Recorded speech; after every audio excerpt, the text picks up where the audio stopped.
Huge tasty teacher. Yummy. Surprise. Night share. Videos. Thank you. Bye bye. बिस्मिल्लाहिर्रहमानिर्रहीम। अस्सलाम वालेकुम। उम्मीद है आप सब खैरियत से होंगे। आज हम बनाएंगे मज़ेदार से गुड़ वाले चावल। इसके लिए हमें चाहिए 1 किलो चावल लिए मैंने, इनको आधा घंटा हो गया भिगो के रखा हुआ है और पानी को भी मैंने बॉईल होने के लिए रख दिया है। इनको हम बॉईल करेंगे। और आधा किलो मैंने गुड़ लिए। ये इसे मैं जब बनाती हूँ तो इतना मुझे मीठा इसमें सही लगता है। अगर आपको थोड़ा तेज़ पसंद करते हैं फिर थोड़ा ज़्यादा डाल लें। और 1 कप मैंने ये पानी लिया है। काजू है, किशमिश है और ये बादाम है। ये भी आप जितना पसंद करते हो उतना डाल लें। 1 चम्मच सौंफ है, 4 इलायची हैं और ये आधी प्याली मैंने असली घी लिया है। तो सबसे पहले हम चावलों को मैंने पानी रख दिया बॉईल होने के लिए। अब पहले हम इसकी चाश तैयार कर लेते हैं। चूल्हा मैंने ऑन कर दिया और ये पैन रखा है। इसमें मैं ये पानी डाल रही हूँ 1 कप और साथ ही ये जो आधा किलो गुड़ है ये डाल दूँगी।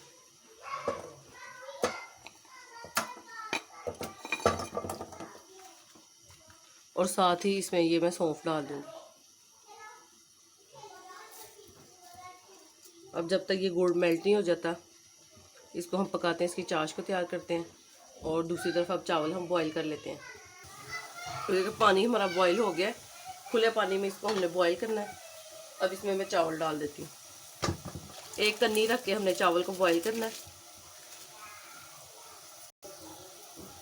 अब चावल बॉईल होंगे फिर ये थोड़ी देर पकेंगे।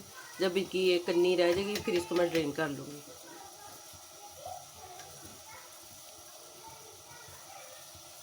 थोड़े से इंग्रेडिएंट में काफ़ी ये मज़ेदार से चावल बन जाते हैं और जल्दी भी बन जाते हैं।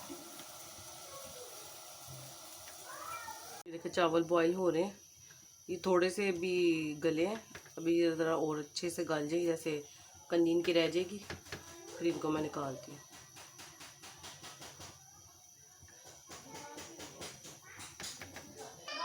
ये देखिए चावल हमारे ये गल गए हैं। और कन्नी की निशानी यही है कि देखिए जिस तरह ये चावल सारा गला है, इसको हम ऐसे प्रेस करें तो हाथ में एक वो रह जाता है दाना सा। तो अब मैं चूल्हा बंद करके इसको ड्रेन कर लेती हूँ। ये देखिए चाश भी हमारी तैयार है, सारा गुड़ मेल्ट हो गया है। इसका भी अब मैं ये चूल्हा बंद कर देती हूँ।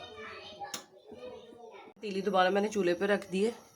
अब इसमें मैं ये आधी प्याली असली घी डाल रही हूँ।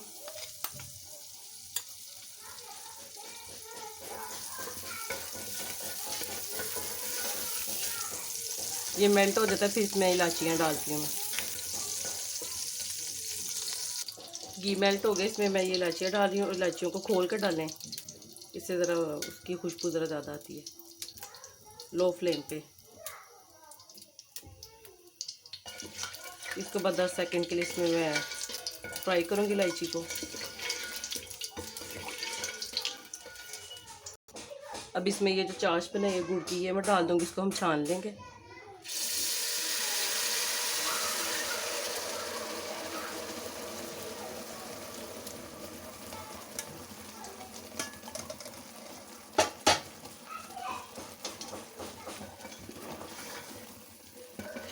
ये भी ज़रा 1 मिनट के लिए इसमें मैं पकाऊंगी घी में इसको। फिर इसमें हम चावल डाल देंगे।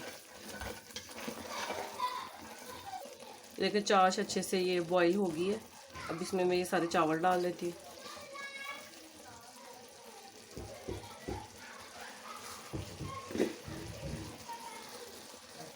ये देखिए चावल सारे मैंने इसमें डाल दिए हैं।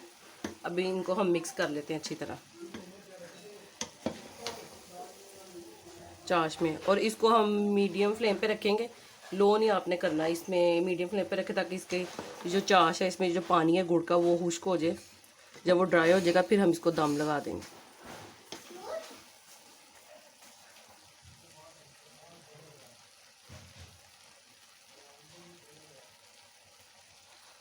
ये देखिए अभी पानी इसका 3-4 मिनट हो गए, भी सही तरह खुश्क नहीं हुआ। पानी इसका सही खुश्क हो जाएगा। ये नए चावल है। फिर इसको मैं दम लगाऊंगी। और एक साइड पे मैंने तवा रख दिया गर्म होने के लिए। इसको तवे पे दम लगाएंगे। फिर उससे ये कि नीचे ज़्यादा ये रखते नहीं है पतीली में चावल। तो अभी इसको हम थोड़ा सा और पकाएंगे। ये देखिए पानी इसका अच्छे से खुश्क हो गया है। और इसमें अब ये मैं बादाम, किशमिश और ये काजू डाल दूँगी। अब इसको हम दम लगा लेते हैं। और एंड पे इसमें मैं ये 1 चम्मच रूह केवड़ा डाल रही हूँ। केवड़ा एसेंस जिसको कहते हैं, इससे ज़रा खुशबू चावलों में अच्छी सी आ जाती है। 1 चाय का चम्मच ये ऐड कर रही हूँ। अब इसको कवर करके हम दम लगा लेते हैं 15 मिनट के लिए। ये देखिए, इसको मैंने ढक्कन को रुमाल लगा के कवर कर दिया है और उसके ऊपर थोड़ी सी ये वजनी चीज़ रख दें ताकि ज़रा दम अच्छी तरह इसमें चावल सॉफ्ट हो जाए हमारे।